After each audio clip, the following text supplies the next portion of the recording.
Welcome, everyone. Jennifer Hensel here of the Women in Podcasting Show, and I'm so thrilled to bring you our guest today, Valerie McTavish. Now, I first came upon Valerie McTavish when I was doing one of her trainings. I signed up for one of her trainings, and I was so impressed and so thrilled and delighted with how she did the training and what she offered, the high value that was in the training. And I just had to have her on the show. So, Valerie, welcome. Oh, thank you so much for having me, Jennifer. It's an absolute pleasure.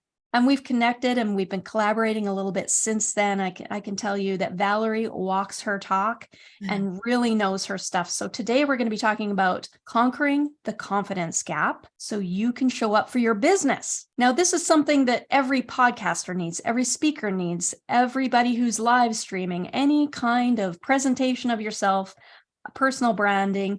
Valerie can help you.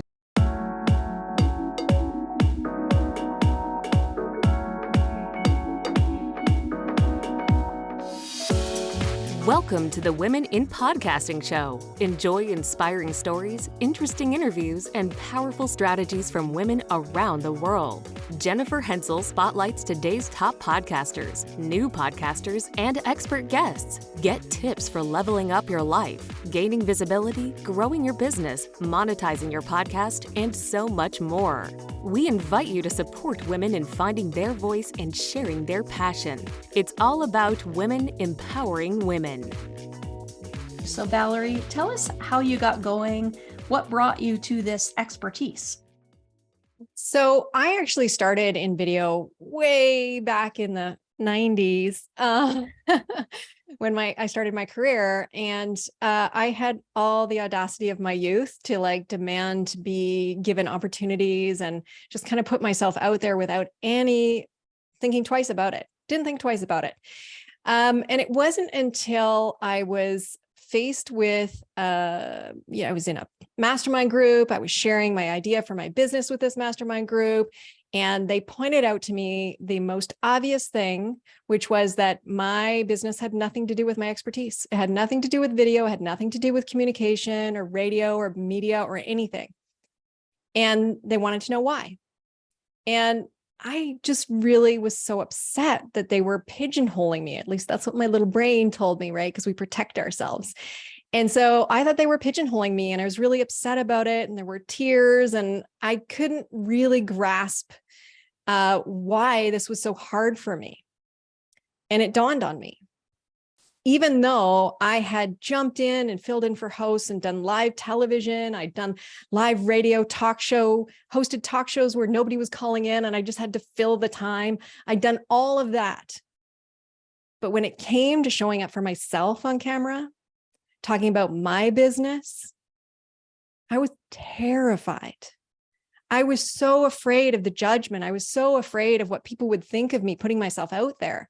I was so afraid of screwing up and not being good enough. I was so afraid that people would say, oh, here's this woman, she thinks she's an expert in video, and look at her videos. I was filled with fear.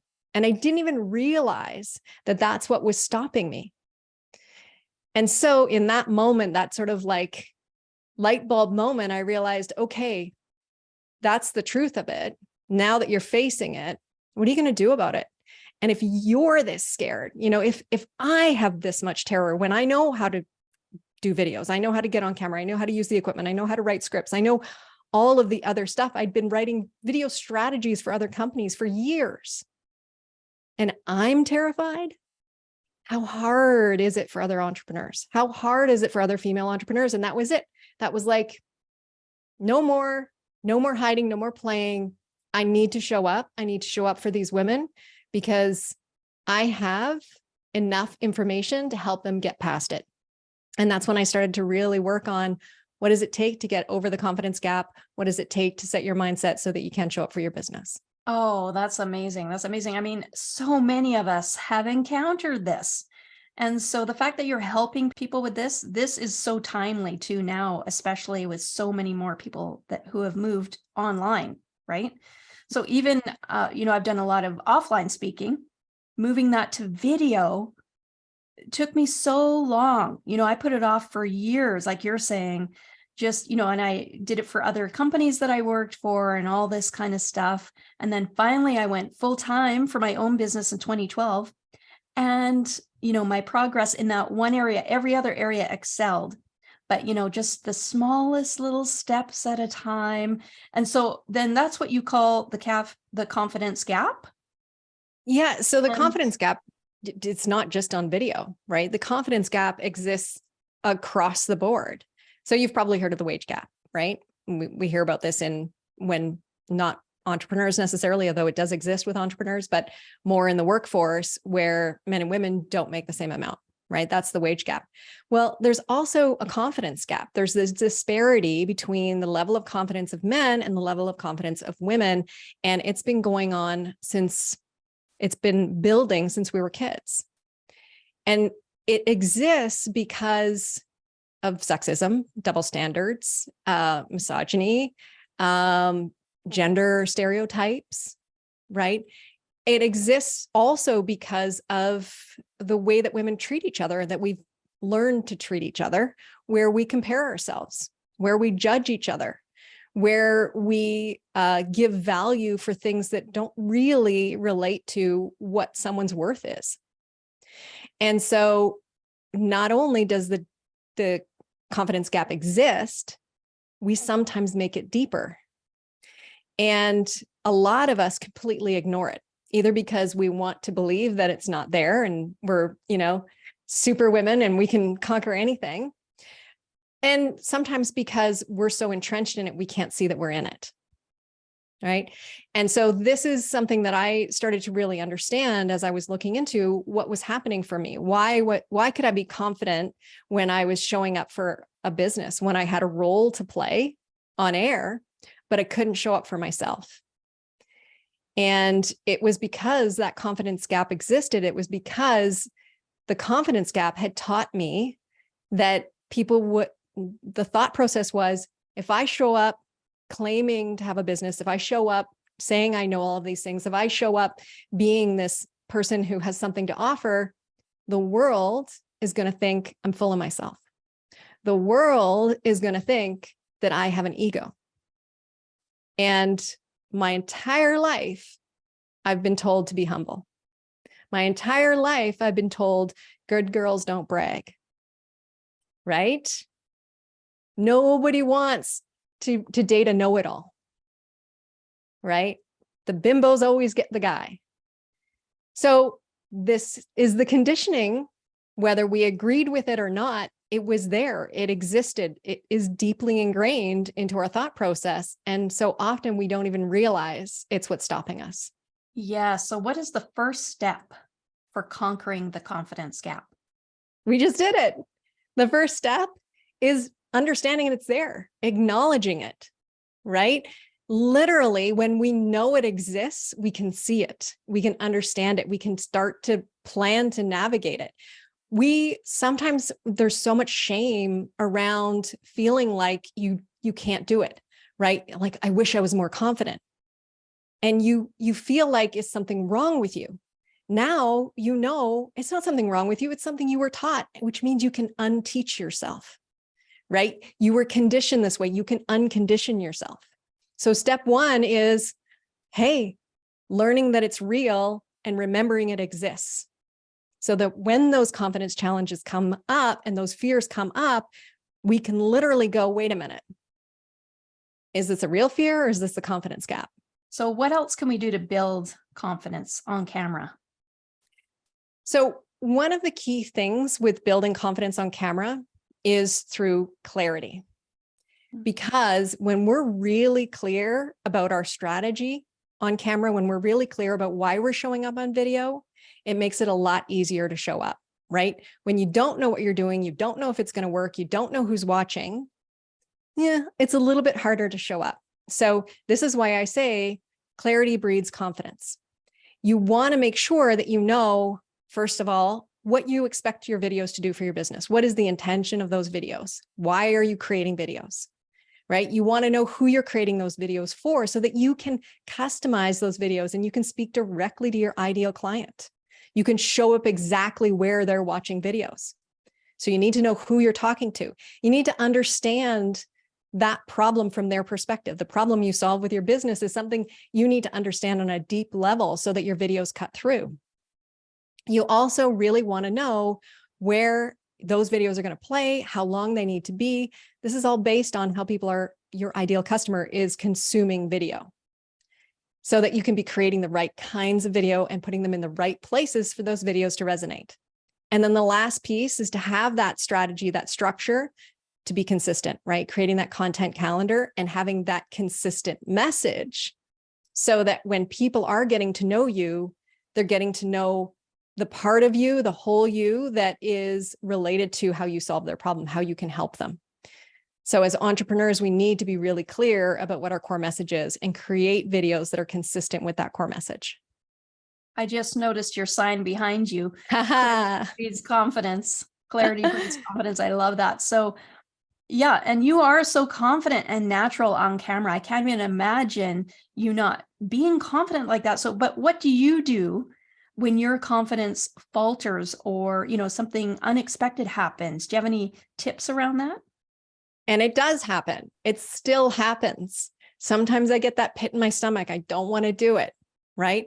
Here's the one thing I do. It's really simple. I switch from thinking about the message I'm sharing and start thinking about the message and how people need to receive it, right? So go from it being about me to it being about them, right? It's just a bit of a paradigm shift. And when you can go from this place of self-judgment, which is what's holding you back, to a place of service, it just makes it so much easier to say yes, right? Because then all of the excuses you have don't measure up, right? It's a bad hair day. Yeah, but those people don't care about that. They just need this message, right? Well, I've got a little spot that for some reason the makeup's not covering. Nobody cares.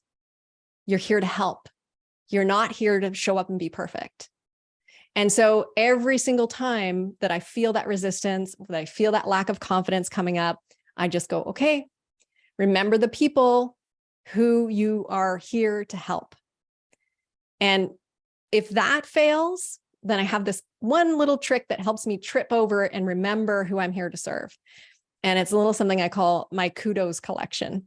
So this is something you should be doing. Everyone should be doing this, right? We all get, if we've been in business and we've been around for a little while, even if you're just starting out, every single comment you get, email you get, someone saying, that makes so much sense. You really helped. Your training was amazing. Collect those. Don't let them slide by. Put them in a collection. I have a Google document full of comments. Little comments, big comments, like full-on testimonials. They're all in one place. And it's my little confidence boost. Whenever I'm feeling like, oh, is this really resonating with anyone? Does anyone really need me to show up today when I don't feel like it? I look at that and I go, okay, yep, it does work. It does help. What I'm doing is useful. And this puts us in that position, right? This is the conditioning of the confidence gap, where we're not supposed to say stuff like that, right? We're not supposed to think things like that. But when you have your own personal kudo collection that you can refer to, it's like having your own personal cheerleader. Oh, I love that. That's so amazing. I mean, that's a great tip. That's a really good idea. That's a really good idea. Yeah. So do you have any other tips or things you want to add about, building up confidence to be on camera? Well, this is the one that people don't like to hear. And it is, you got to start, right? Build up the confidence through the clarity. Remember that you aren't there to share your message. You're there to release your message to be received, right? Those things are great. But when it comes down to it, you got to hit record, you got to hit publish. And there's always going to be a first video. And that first video is never going to be as good as your 100th video. But you got to start with number one. So you've got to create these videos. You've got to get over the nerves of publishing those videos and just start. Practice. You'll get better. Nobody expects to watch 100 people ride a bike and then get on a bike for the first time and know exactly what to do, right? You have an idea, you know how it works. But the thing is, everyone has to have that first go. Maybe they're going to fall down. Maybe they have someone supporting them. Maybe it takes them a while before they're not wobbly. But the thing is, if you looked at that bike and said, I really want to ride that bike, but I'm too embarrassed for people to see me try, you'll never ride a bike. So create those first videos. They're going to be bumpy. They're going to be rough. It doesn't matter. Get your message out there and start. And remember that perfection is something only you want. Your audience does not want you to be perfect. Your audience wants you to be relatable. Perfect is not relatable. So let go of the perfection, let go of the fear of the first time. There's always going to be a first time. So make it happen and give yourself a little bit of grace.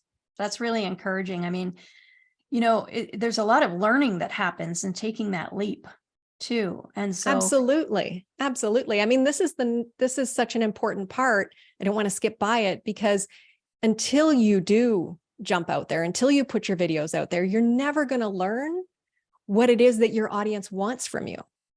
Right. And so if you go at it with that scientist mind and you think, okay, this is the great experiment, we're going to do 6 videos and probably 2 videos are going to be good and 4 videos are going to get no interest. If you go in with that sort of scientific mindset of like, we're testing, let's see what sticks. Let's see what gets engagement. It makes it a lot easier for you to accept that, okay, well, that one didn't work, but we tested it. So now we know. Right. That's amazing. Yes. Do you know what's my maximum number of takes? Do you want to know on something that I kept redoing? Like, I definitely want to know. 78. Okay. So anybody out there who's listening to this, watch Valerie's stuff and you will not have to do 78 takes of anything. Right. So there's just, done is better than perfect. Absolutely. Absolutely. And you know what? You'll only do 78 takes once. And then you're going to step back from it and you're going to go, you know what? I ended up publishing take 2 because it didn't get better. And I just got caught up in my own stuff and I wasn't authentic.